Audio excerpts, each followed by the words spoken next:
Maraming kagalang-galang na tao ang pumasok sa tahanan ni Jerome.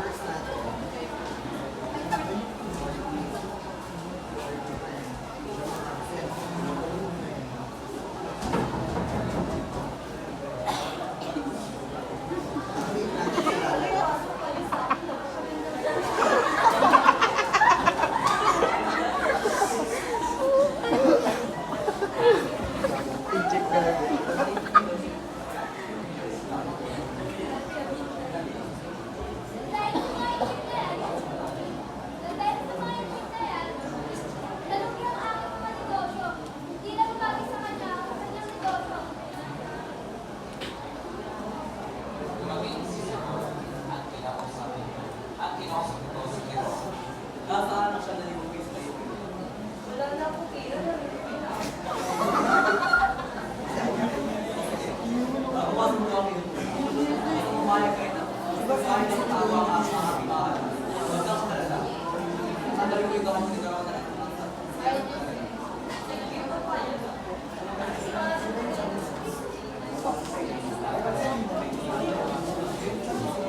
Ako pera na naman.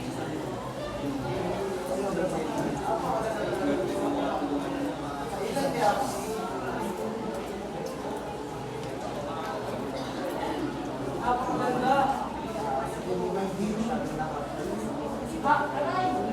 Maganda niya talaga.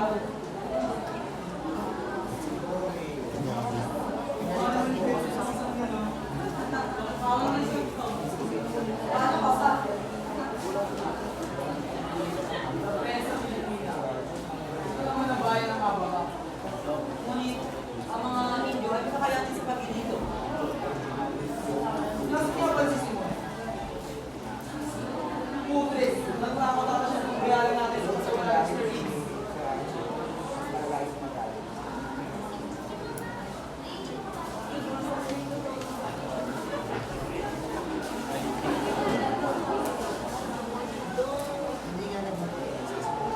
Pumasok kayo sa aking tahanan.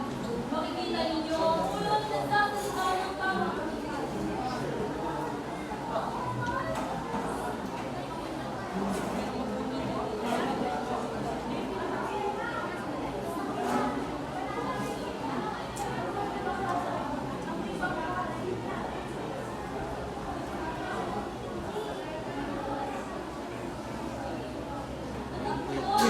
Natagpuan ko ito, pinaghinay ko. Ito ay nagdadala ng abo at kabirasong papel. Kapag binasa ko ang mga kasabihan na nasa papel, ay makukuha yung aking tingin.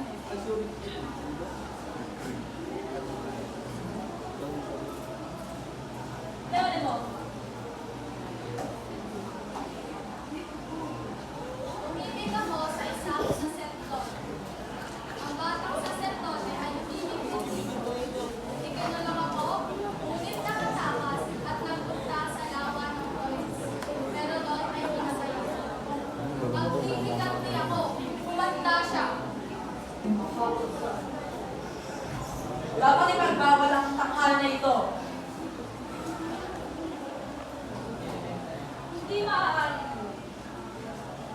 Paano kayo pinahamak ng saserdote?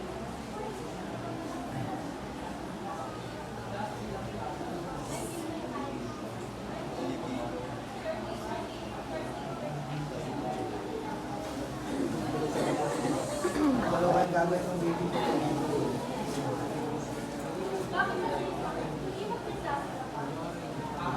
Hindi na lang ako sa akin. Ngunit nangako ako sa iyong ama. Kapag dapat magsalita ng aming version, ano na lamang ang sasabihin mo sa akin kapag kami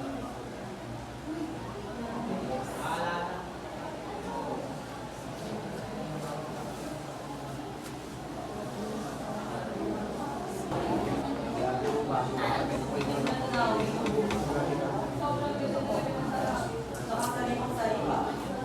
kaya babalik ka na rin. Eh, kung tapos ko kaya ako Hindi ko alam. Sisirahan ng kapatid. Para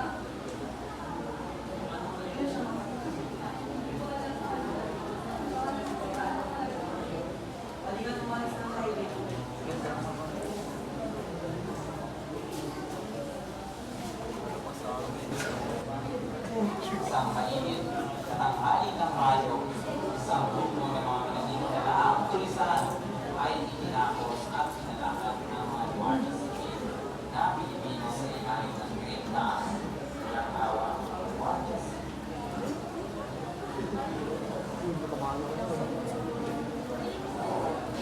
Tatamaan ako niyan, ah.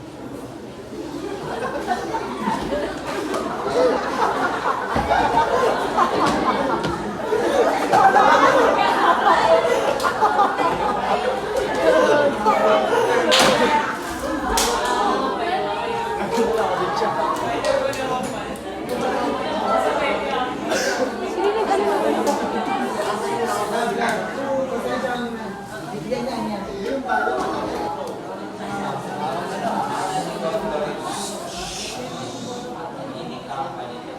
Makikita sa Simon. Sulungan ng nanginginig na ilang bigla sa kapatid. Si Don Tiborcio ay nagmamadaling umalis. Isang pari ang nag-aalala ng ugat sa tabi ng higaan.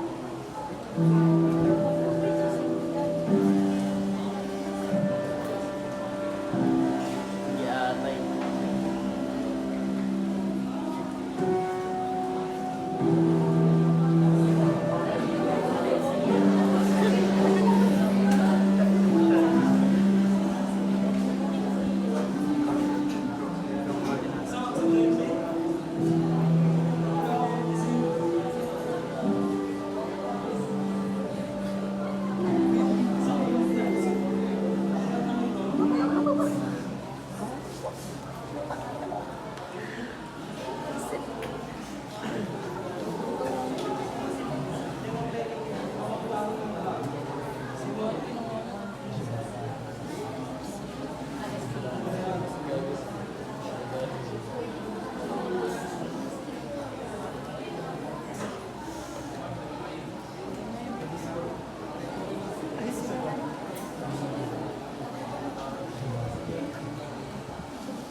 Ito nga po na sila. Kaya naaga. Maraming salamat. Pagtanggap hanggang sa muli. Mahal.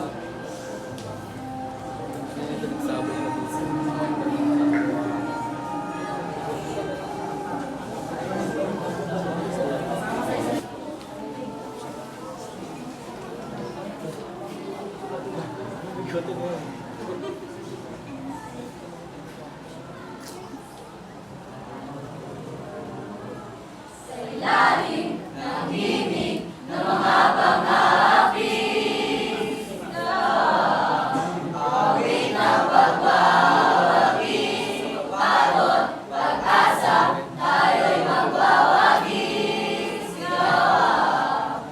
Cesar Palacassin.